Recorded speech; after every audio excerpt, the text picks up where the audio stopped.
জুলাই আগস্টে হতাহতরা রাষ্ট্রীয় বা সরকারি স্বীকৃতি পেল।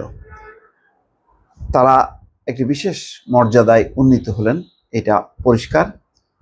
এ কারণে যে তাদেরকে এখন মাসিক ভাতা দেওয়া হচ্ছে।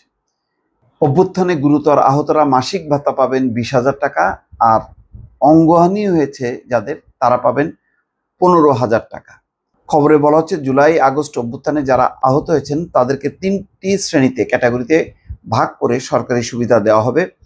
প্রথম ক্যাটাগরিতে গুরুতর আহত ব্যক্তিদের এককালীন 5 লাখ টাকা এবং প্রতি মাসে 20,000 টাকা করে ভাতা দেওয়া হবে। দ্বিতীয় ক্যাটাগরিতে এক অঙ্গহানি হয়েছে এমন অবস্থায় যারা আছেন তাদের এককালীন 3 লাখ টাকা এবং মাসে 15,000 টাকা করে ভাতা দেওয়া হবে। আর তৃতীয় ক্যাটাগরিতে সামান্য আহত হয়ে চিকিৎসা নিয়েছেন, ভালো হয়ে গেছেন, তারা অগ্রাধিকার ভিত্তিতে চাকরি এবং পুনর্বাসনে অগ্রাধিকার পাবেন, তারা ভাতা পাবেন না।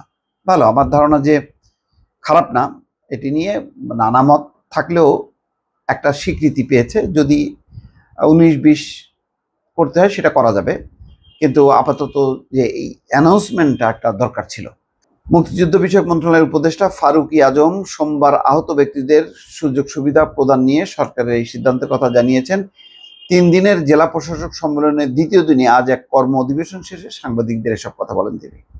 অভ্যুত্থানে শহীদদের প্রতিটি পরিবারকে 30 লাখ টাকা করে দেওয়া হবে বলে সরকারের পক্ষ থেকে আগেই জানানো হয়েছিল। কিভাবে সেই টাকা দেওয়া হবে তা জানিয়েছেন মুক্তিযুদ্ধ বিষয়ক উপদেষ্টা। তিনি বলেছেন, চলতি 2024-25 অর্থ বছরের মধ্যে প্রতিটি শহীদ পরিবারকে 10 লাখ টাকার সঞ্চয়পত্র করে দেওয়া হবে। বাকি 20 লাখ টাকার সঞ্চয়পত্র আগামী 2025-26 অর্থ বছরের জুলাইয়ের মধ্যে দেওয়া হবে। তিনি বলেন, এই 30 লাখ টাকা শুধু শহীদ পরিবারের জন্য, শুধু শহীদ পরিবারের জন্য। উপদেষ্টা ফারুকী আজম বলেন, জুলাই অভ্যুত্থানে যারা শহীদ হয়েছেন তারা জুলাই শহীদ নামে খ্যাত হবেন। এই নিরিখে তারা সনদ পাবেন, পরিচয়পত্র পাবেন। জুলাই অভ্যুত্থানে যারা আহত হয়েছেন তারা জুলাই যোদ্ধা নামে অভিহিত হবেন।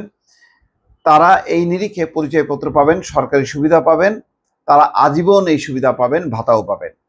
জুলাই অধিদপ্তরের কার্যক্রম কবে থেকে শুরু হতে পারে এমন প্রশ্নের উত্তরে উপদেষ্টা বলেন, জুলাই অধিদপ্তরের কার্যক্রম শেষ পর্যায়ে এই সপ্তাহের মধ্যে বা শিগগিরই অধিদপ্তর আত্মপ্রকাশ করবে।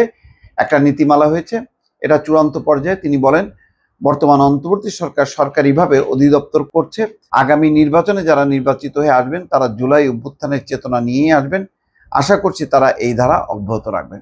যাক, আপাতত এটা একটা খুবই ভালো সিদ্ধান্ত হয়েছে, অন্তত স্বীকৃতি পেল। যারা আহত হয়েছে তাদের উপরে অনেক পরিবার নির্ভরশীল ছিল, অথবা এই মানুষগুলো একসময় হয়তো তাদের উপর ভর করে পরিবার চলতো। এখন অন্তত কিছুটা একটা তারা নিরাপত্তা পেলেন এবং তারা একটা স্বীকৃতি পেলেন, এবং এই আর্থিক সহায়তাটা নিঃসন্দেহে তাদের পরিবার উপকৃত হবে। দর্শক ভালো থাকবেন, আল্লাহ হাফেজ।